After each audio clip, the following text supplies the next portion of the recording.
Un char T-90M coûte 70 millions. Une brigade blindée russe complète, 2 milliards. Maintenant imaginez 24 hommes français qui rendent mendiant cette brigade inutile en 19 minutes. Pas de Léopard, pas de Rafale, pas de missiles longue portée.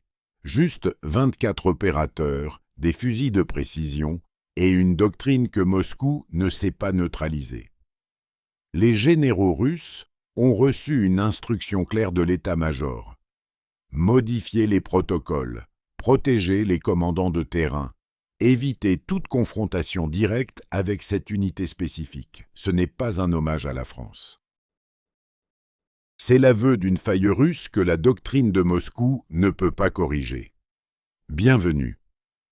Aujourd'hui, nous analysons l'unité d'élite française qui terrorise les planificateurs militaires russes plus qu'une brigade blindée entière. Nous allons montrer pourquoi le GIGN, avec ses effectifs réduits et sa doctrine chirurgicale, représente une menace que la doctrine russe ne sait pas neutraliser. Si vous appréciez les analyses indépendantes sur la défense française, abonnez-vous à la chaîne et activez la cloche. Laissez un pouce en haut et écrivez en commentaire ce que vous pensez des forces spéciales françaises. Pour comprendre pourquoi cette unité provoque autant d'inquiétude à Moscou, il faut d'abord comprendre une chose fondamentale. La doctrine militaire russe a été construite pendant des décennies autour d'une idée simple. La masse. Des chars par milliers. De l'artillerie par centaines de batteries. Une supériorité numérique écrasante.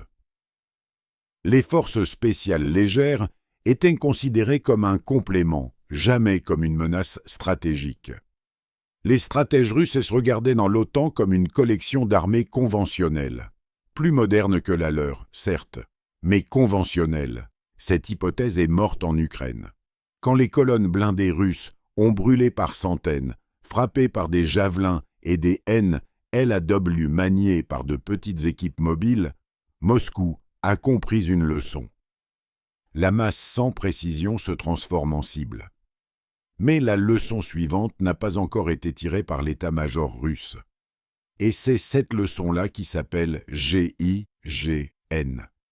Les manuels militaires russes n'ont pas de protocole clair pour une unité qui ne tient pas de ligne de front, qui ne défend pas de territoire, qui ne participe pas à des engagements conventionnels. Une unité qui apparaît, frappe avec une précision chirurgicale et disparaît avant que l'adversaire ait identifié la menace. La doctrine russe sait combattre une brigade. Elle sait combattre une division. Elle ne sait pas combattre 24 hommes qui décapitent une chaîne de commandement entière en moins de 20 minutes. Le GIGN a été créé en 1974 pour la contre-terrorisme intérieur. 50 ans plus tard, c'est devenu un outil que les planificateurs russes ne savent pas classifier. Forces spéciales, unités antiterroristes, commandos d'élite, toutes ces tous ces catégories à la fois, et aucune complètement. C'est exactement ce qui rend cette unité dangereuse pour Moscou. Ce qu'on ne sait pas nommer, on ne sait pas combattre. Pourquoi alors une unité de 400 hommes provoque-t-elle plus de panique dans les analyses russes qu'une brigade conventionnelle de 4000 soldats? La réponse n'est pas dans le nombre. Elle est dans la doctrine, dans les capacités et dans une mathématique que l'état-major de Moscou ne peut pas résoudre. Première capacité. La neutralisation longue distance. Les tireurs d'élite du GIGN sont certifiés au-delà de 1000 mètres avec une précision sub-MOA. Un commandant ennemi peut être éliminé avant que sa colonne blindée comprenne qu'elle est sous le feu. Pas de bruit identifiable à cette distance. Pas de fumée visible. Juste un homme qui tombe et une chaîne de commandement qui s'effondre. Deuxième capacité. La décapitation. La doctrine russe repose sur une hiérarchie verticale rigide. 5 échelons entre le soldat et la décision. Retirez le commandant de bataillon russe et la machine s'arrête. plus de coordination, plus d'initiative. La colonne blindée russe peut compter 300 chars.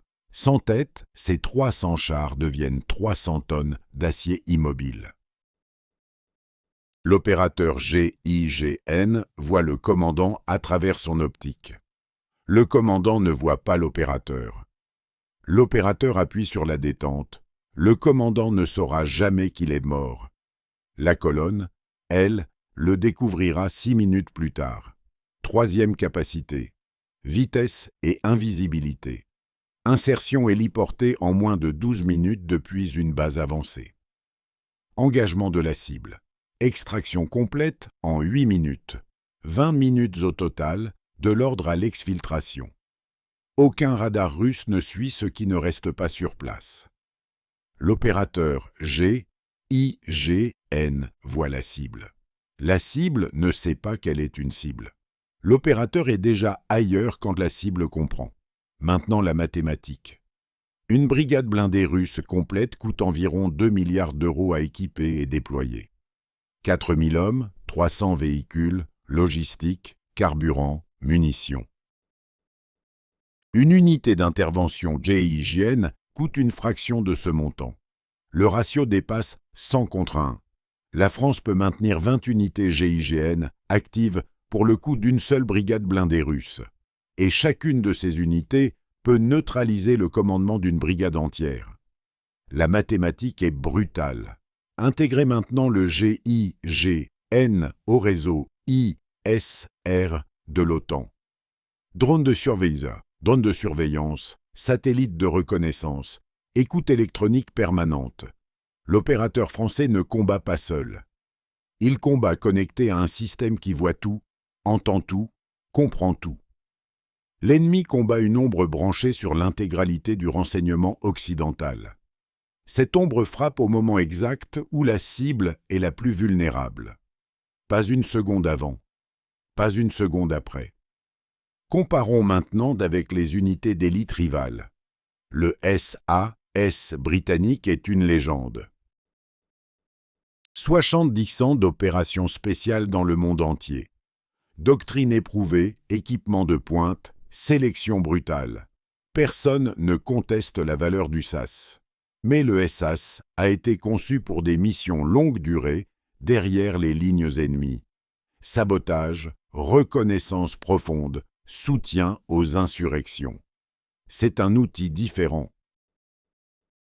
Le GIGN excelle dans un domaine que le SAS n'a jamais cherché à dominer. La frappe urbaine ultra rapide en zone civile dense avec contrainte zéro perte humaine collatérale. Domaine différent, avantage français incontestable dans ce créneau spécifique. Le Spetsnaz russe, 15 000 hommes, équipement lourd, formation rigoureuse. Sur le papier, redoutable. Dans la réalité ukrainienne, les unités Spetsnaz ont subi des pertes catastrophiques. Pourquoi ? Parce que leur infiltration dépend de moyens lourds détectables. Hélicoptères russes au profil acoustique connu. Chaîne de commandement rigide qui exige 20 à 30 minutes pour autoriser une décision tactique. Le GIGN décide en 3 minutes. L'opérateur sur le terrain a l'autorité d'engager sans valider chaque mouvement avec un colonel 5 échelons au-dessus. Cette différence doctrinale change tout. Scénario concret, heure H, menace active dans une capitale alliée. Commando hostile, 50 otages, bâtiment stratégique. H, plus 12 minutes. GIGN en position. H, plus 19 minutes. Objectif neutralisé. H, plus 22 minutes. Exfiltration complète. Aucun otage perdu. Le rapport arrive à Moscou 4 heures plus tard via les services de renseignement russes. Un analyste de l'état-major lit le rapport. Il relit. Il appelle son supérieur. La doctrine russe d'intervention rapide vient d'être rendue obsolète sans qu'un seul char russe ait été détruit. C'est ça qui terrifie Moscou. Pas la perte d'équipement, la démonstration que leur doctrine entière est inadaptée à ce type d'adversaire. L'état-major de Moscou a modifié ses protocoles de protection des commandants de terrain après analyse des capacités françaises documentées en exercice. Ce n'est pas une rumeur. C'est l'aveu institutionnel qu'une menace a été identifiée et qu'elle change les procédures. Ce n'est pas de la science-fiction. C'est la doctrine française en exercice chaque année sur les terrains d'entraînement français. Mais la vraie valeur du GIGN ne réside pas dans la raquette ni dans le fusil. Elle réside dans ce que cette unité signifie pour la souveraineté française.